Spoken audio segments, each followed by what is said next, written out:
Number 1 India news पर शाम 7 बजे देश विदेश की खबरें देखिए ममता रोज के साथ। नमस्कार, स्वागत है आपका नंबर 1 इंडिया न्यूज में। मैं हूं आपके साथ ममता रोज। आइए देखते हैं आज की कुछ अहम खबरें। उत्तर प्रदेश के वाराणसी में ज्ञानवापी मस्जिद में कथित शिवलिंग जैसी संरचना के संरक्षण की सीमा बढ़ाने पर सुप्रीम कोर्ट में शुक्रवार को सुनवाई हुई। चीफ जस्टिस GY चंद्रचूड़ की बेंच ने आदेश में कहा कि संरक्षण जारी रहेगा। कोर्ट ने सभी पक्षों से 3 हफ्तों में हल्फनामा दाखिल करने के लिए कहा। ज्ञानवापी मस्जिद में शुक्रवार को सुप्रीम कोर्ट के अलावा इलाहाबाद हाई कोर्ट में ज्ञानवापी का ASI से सर्वे कराने के खिलाफ दायर याचिका पर सुनवाई हुई। और इधर वाराणसी की जिला अदालत में कथित शिवलिंग की पूजा के अधिकार और मस्जिद में सर्वे की कार्रवाई पर भी सुनवाई हुई। कोर्ट अब 5 दिसंबर को अगले मामले की सुनवाई करेगा। दरअसल ज्ञानवापी मस्जिद के वजू खाने में 16 मई को कोर्ट कमीशन के सर्वे के दौरान एक संरचना मिली थी। हिंदू पक्ष ने इसे शिवलिंग तो मुस्लिम पक्ष ने फव्वारा बताया था और सुप्रीम कोर्ट ने इस संरचना को सुरक्षित रखने का आदेश जारी किया था। यह आदेश 12 नवंबर तक के लिए था। सुप्रीम कोर्ट ने 7 नवंबर में निचली अदालत ने क्या आदेश दिया? हिंदू पक्ष की ओर से वकील विष्णु जैन ने कहा कि मुस्लिम पक्ष की याचिका निचली अदालत ने खारिज कर दी थी और याचिका को सुनवाई योग्य माना था। वहीं 17 मई को शीर्ष अदालत ने स्पष्ट किया कि वाराणसी में सिविल जज सीनियर डिवीजन द्वारा उस स्थान की सुरक्षा के लिए पारित आदेश है जहां ज्ञानवापी मस्जिद के सर्वेक्षण के दौरान शिवलिंग पाए जाने का दावा किया गया था। नामजद अदा करने और धार्मिक अनुष्ठान करने के लिए मस्जिद तक पहुंचने के लिए मुसलमानों के अधिकार को प्रतिबंध नहीं करेगा।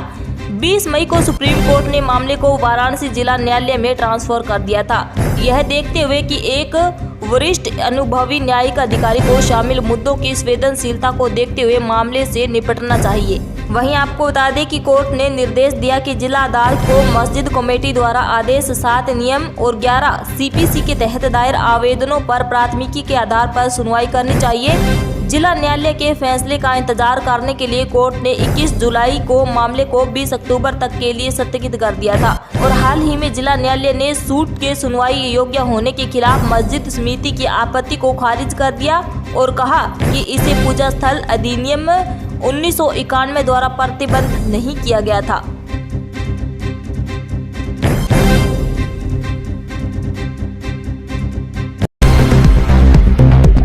आपको बता दें कि सुप्रीम कोर्ट ने अक्टूबर 2021 में किसानों की हत्या से जुड़े लखीमपुर खीरी मामले में केंद्रीय मंत्री अजय मिश्रा के बेटे आशीष मिश्रा की याचिका पर शुक्रवार को सुनवाई स्थगित कर दी थी।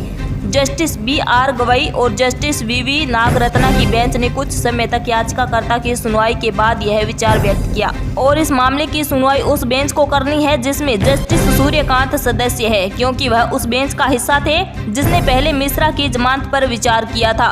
पीठ ने आदेश दिया कि न्यायिक औचित्य की मांग है कि मामले को सुनवाई करने वाले न्यायाधीशों में से एक के साथ पीठ के समक्ष रखा जाए। हम रजिस्ट्री को निर्देश देते हैं कि CGI से निर्देश लेने पर मामले को उचित पीठ के समक्ष रखा जाए।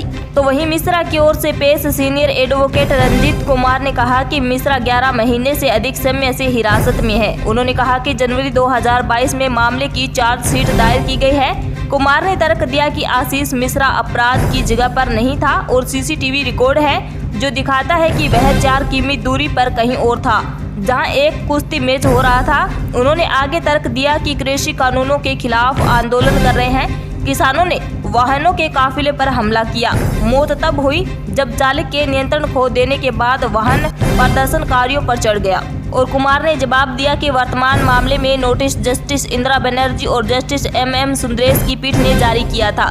बता दें कि इलाहाबाद हाई कोर्ट ने 10 फरवरी को मिश्रा को जमानत दे दी थी, लेकिन अप्रैल 2022 में तत्कालीन CGI NV Ramana, justice Suryakant और जस्टिस हेमा कोहली की सुप्रीम कोर्ट की पीठ ने उसे खारिज कर दिया था और इसके बाद जमानत अर्जी हाई कोर्ट में भेज दी गई। सुप्रीम कोर्ट का यह आदेश अपराध में मारे गए किसानों के परिजनों की अपील पर आया। पिछले साल 3 अक्टूबर को लखीमपुर खीरी जिले के तिकोनिया थाना क्षेत्र में हिंसा के दौरान 8 लोगों की मौत हो गई थी। यह घटना तब हुई जब केंद्र के कृषि कानूनों के खिलाफ आंदोलन किसान उत्तर प्रदेश के उप मुख्यमंत्री केशव प्रसाद मौर्य के इलाके के दौरे का विरोध कर रहे थे और उत्तर प्रदेश पुलिस की प्राथमिकी के अनुसार 4 किसानों को एक SUV ने कुचल दिया था, जिसमें आशीष मिश्रा बैठे थे। घटना के बाद गुस्साए किसानों ने चालक और 2 भाजपा कार्यकर्ताओं की कथित तौर पर पीट कर हत्या कर दी और हिंसा में एक पत्रकार की भी मौत हो गई थी।